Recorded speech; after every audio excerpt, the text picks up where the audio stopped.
ఆనపకాయ కీమా కర్రీ. ఆనపకాయ కీమా కర్రీయా? ఎస్.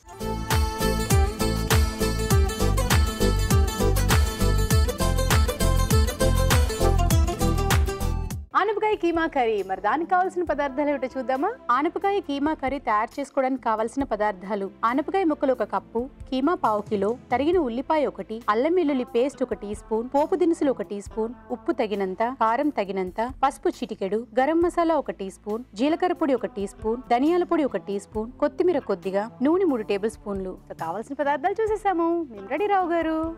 మేము రెడీ.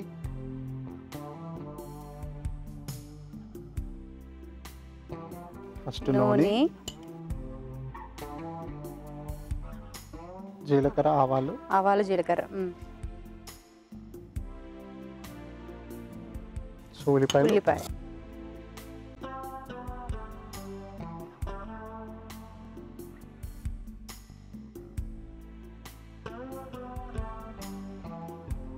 ఉప్పు. ఆనపకాయ డైరెక్ట్ అలాగే వేసేస్తాను.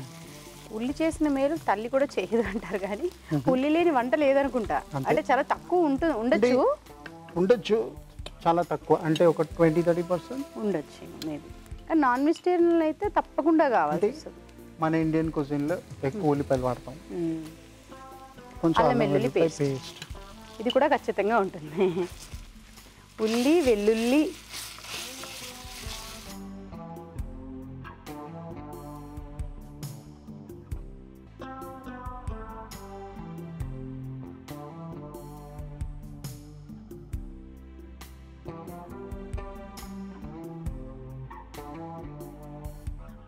కీమా వేసుకున్నాం. కీమా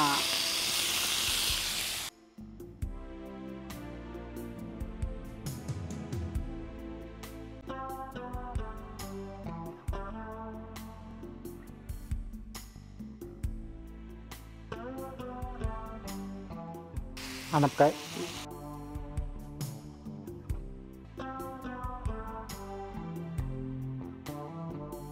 వంకాయలో ఆల్రెడీ కొద్దిగా నీరు ఉంటుంది కాబట్టి ఆ నీరులో కొద్దిగా మగ్గిపోతుంది. కరెక్ట్గా చెప్పారు. కొంచెం ఉప్పు తొందరగా మగ్గడానికి, పసుపు, కారం,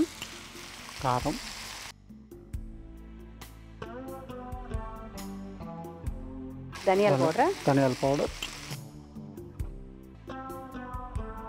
జీలకర్ర పౌడర్,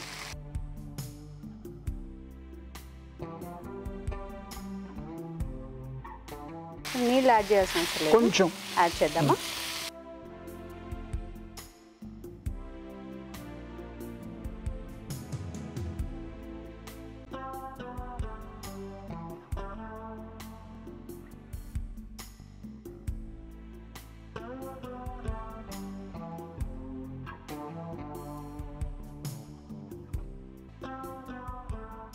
కొంచెం మగ్గాలి.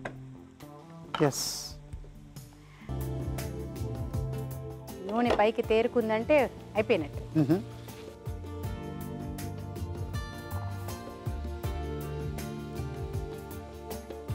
కొంచెం గరం మసాలా పౌడర్, గరం మసాలా వేశారు.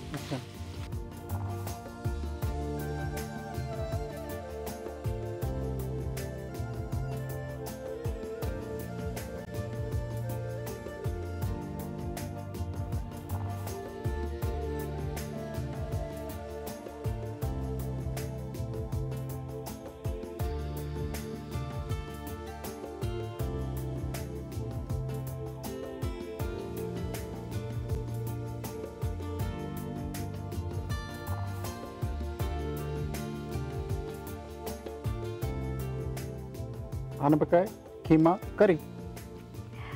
ఆనపకాయ కీమా కర్రీ. మరి టేస్ట్ చూసే ముందు తయారీ విధానం ఎలాగో మరొకసారి చూద్దామా. ఆనపకాయ కీమా కర్రీ తయారీ విధానం: ఒక పాన్ లో నూనె వేసి పోపు దినుసులు, ఉల్లిపాయ ముక్కలు, అల్లం వెల్లుల్లి పేస్ట్ వేసి వేయించాలి. దీనిలో కీమా, ఆనపకాయ ముక్కలు, ఉప్పు, పసుపు, కారం, ధనియాల పొడి, జీలకర్ర పొడి వేసి కొద్దిగా నీళ్లు పోసి ఉడకనివ్వాలి. తర్వాత గరం మసాలా వేసి బాగా కలిపి సర్వింగ్ బౌల్ లోకి తీసుకోవాలి. ఆపై కొత్తిమీరతో గార్నిష్ చేసి సర్వ్ చేసుకుంటే ఆనపకాయ కీమా కర్రీ రెడీ.